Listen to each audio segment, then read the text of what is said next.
We are starting off the show today talking about just some general takeaways from the NFL this past weekend because I thought that it was sort of more clear than ever that there is this wave of coaches driven by analytics. And listen, I understand that analytics are obviously a massive part of the game now, and it does sort of reach a further extent than initially meets the eyes and can sort of dive a little bit, push past the norms that we've seen in the league for so many years. But specifically on these fourth down decisions that you see across the league, I thought that this past week in particular, we saw a lot of decisions. I think it was mostly highlighted by Nick Sirianni, of course, head coach of the Philadelphia Eagles, who at this point is now in the spotlight. Came into this year with a very fair share of scrutiny after the meltdown down the stretch of last season, just a little bit based off of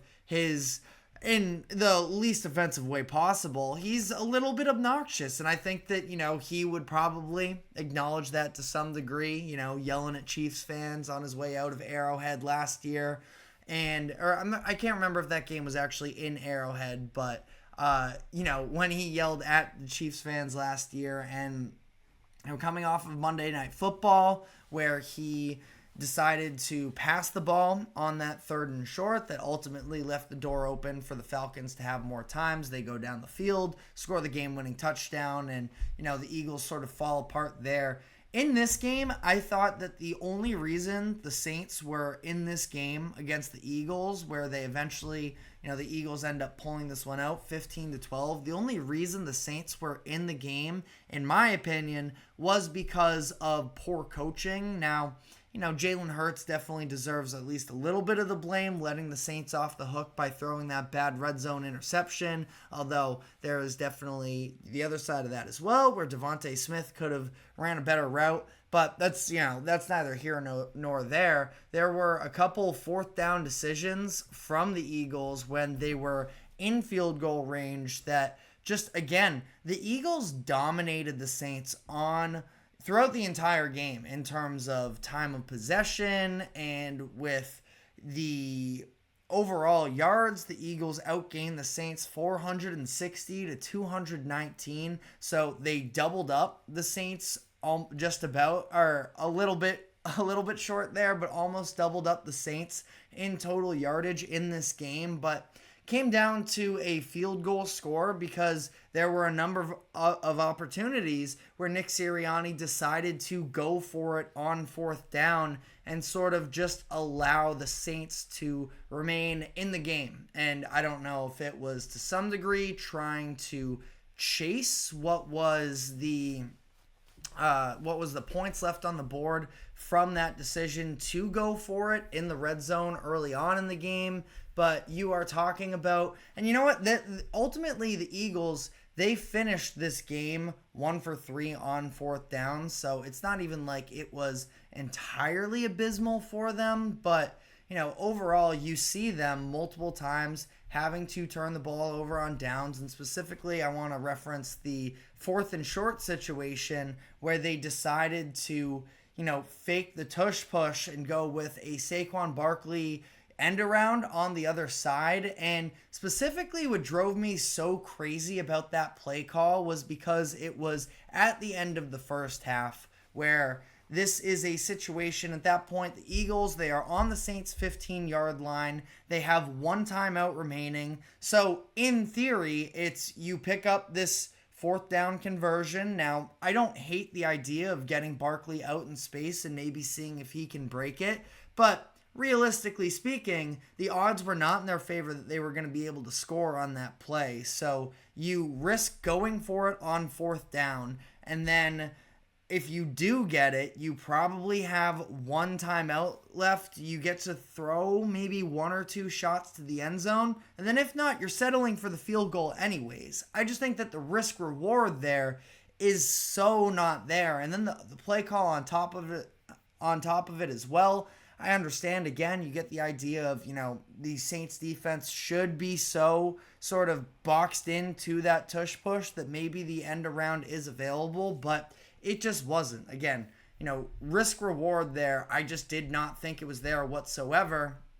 And instead of going into a game at halftime where it's evened up and you have the momentum, you just got on the board and you can continue to build off of that. Instead, they go out on downs and they are losing at halftime 3-0, and it just feels like a massive letdown for their offense. They then decide to go for it on fourth down again, coming out of the half once again in field goal range. And it's not just Nick Sirianni. I think across the board, a lot of coaches are getting so caught up in these fourth downs. Raheem Morris on Sunday Night Football as well. I mentioned this before on Monday that I thought that he had a pretty bad sequence towards the end of that game with the fourth down decisions. Now, the first time around, when he and Zach Robinson called the 2 consecutive play calls on the second to last drive that did eventually pick up that first down, that was, a fine sequence of events. But then you test your luck once again on 4th and 5, don't get it there. It ultimately results in them then having to go for it on fourth down the next drive instead of having a field goal to win the game. So I think the coaches are getting ahead of themselves a little bit. And this idea of, I understand you want to have pride, you want to have confidence in your offense and show them that you do have confidence in them. But I think that we have gotten a little bit carried away across the league. Maybe it's the Dan Campbell madness that's sort of seeping into the rest of the NFL where, this hot coach that is coming in and winning over the hearts of everybody, and Dan Campbell, who only goes for it on fourth down, that he did it, so maybe the rest of us can get away with it too and have that same sort of respect. I just feel like you need to have a little bit more perspective there and know what the moment calls for. I thought that Sirianni and Morris both had some bad fourth down decisions. And then you want to talk about some of the play calls as well that I would look towards with, like I mentioned, really didn't love the Saquon Barkley end around at the end of the day. Pick your poison there. If they had gotten stuffed on the tush push, which I highly doubt that they would have. I just don't like the idea of moving the ball sort of extra yardage away from the line to gain on those fourth and short situations. You look in the Colts game as well, the speed option that they ran on fourth and goal. That was, I believe, in the second quarter where their offensive line just got mauled. And as a result, once the pitch goes out to the running back from Anthony Richardson, it is just a running back and 5 Colts defenders on him. It was DeAndre Swift, I believe, was the running back as I think of it. But yeah, I really don't like the play call there of, again, literally pitching the ball backwards when you just have a yard to gain. I could make the same argument, although different results, in the Broncos game as well. They had a 4th and goal where they ended up pitching it outside to Jaleel McLaughlin, who looked to be dead to rights, but he ended up, putting the jukes on the defender that was crashing in, and then ultimately was able to dive through the second pressure. But I didn't think that was necessarily a great play call either. So, who am I? I'm not an offensive coordinator. I obviously am not in those meetings necessarily, but I feel like we have sort of lost the plot a little bit of what the advantages are of 4th and short, or that you can just kind of fall forwards. Instead, we're taking the ball, 5 yards into the backfield in order to try and get that 1 yard. Just does not make sense to me. But, I think that on that same sort of note, it does make it a little bit more difficult in the situation of a Bears at the goal line where they ended up, running 3 consecutive plays trying to go up the middle and got absolutely nothing out of it. The offensive line play across the league just continues to be brutal. And a lot of these O-lines are, I will defend them a little bit, benefit or sort of being hurt by the fact that some of these quarterbacks just do not have the proper pocket presence to be able to, avoid taking these sacks. You see Deshaun Watson, who ends up taking 8 sacks. I feel like a lot of it was on his offensive line, absolutely, but he didn't necessarily do himself any favors. Will Levis in that game against the Packers, they were sacked 8 times. You go to the Tampa Bay game against the Broncos, Baker Mayfield sacked 7 times. And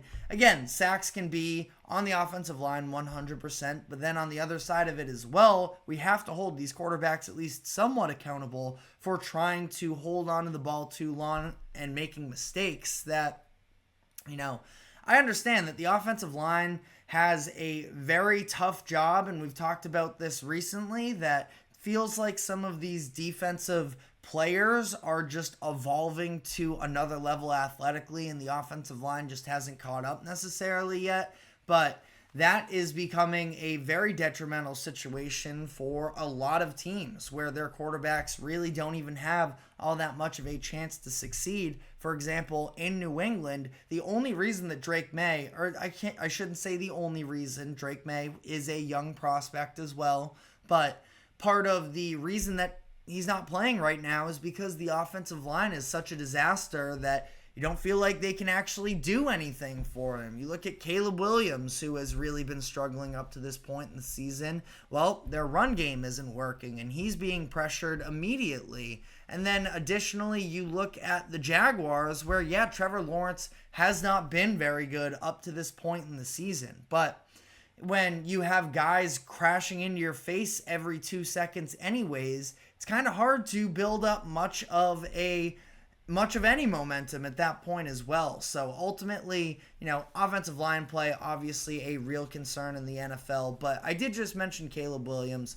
What I will say is that my last sort of takeaway is that fans of some of these teams with the young quarterbacks can take a deep breath, because we are seeing across the league some of these young guys taking proper steps in the right direction towards taking their game to the next level. Jaden Daniels, obviously the prime example of that. He came out and shined against the Bengals on Monday Night Football, but I'll add Bo Nix had a pretty nice game as well. He wasn't excellent necessarily, but he was very solid, looked like he was capable of managing an NFL game and taking advantage there. So I thought that there was a lot of good out of Bo Nix, where it had looked really bad through 2 weeks, and there were some people calling for them to already bench him, and now they can relax a little bit there. Caleb Williams, I understand expectations sky high for him. A lot of people don't necessarily like his personality, but ultimately speaking,